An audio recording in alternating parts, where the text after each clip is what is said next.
Welcome back, everybody. Today I'm going to teach you how to delete Google Forms permanently, whether you're cleaning up old surveys or removing outdated forms from your workspace. This quick process will help you keep your Google Forms dashboard organized and clutter-free. First, open your web browser and navigate to forms.google.com. Once the page loads, you'll need to sign in using your Google account credentials if you haven't already. Make sure you're logging into the correct account that contains the forms you want to delete, as this is crucial for accessing the right dashboard. After signing in, you'll land on your Google Forms dashboard.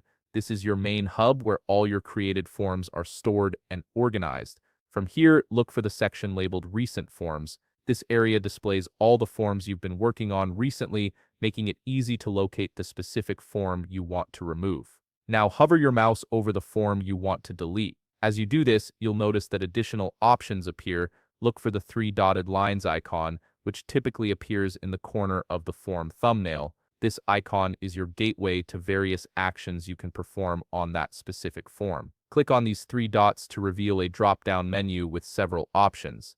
From the menu that appears, select Remove. This action signals to Google that you want to delete this particular form from your dashboard. It's important to be certain about which form you're selecting here, as you'll be moving it to trash in the next step. After clicking Remove, a confirmation pop-up will appear on your screen. This is Google's way of making sure you really want to proceed with deleting the form. The pop-up is designed to prevent accidental deletions, giving you one final chance to reconsider. If you're sure you want to delete the form, go ahead and click Move to Trash, and that's it. Your Google form has been successfully moved to trash and removed from your main dashboard. Keep in mind that forms in the trash aren't immediately deleted permanently. They remain there for a period of time, giving you a chance to restore them if needed. If you want to permanently delete them, you'll need to empty your trash separately. If you found this video helpful, please leave a like, subscribe, and see you in the next video.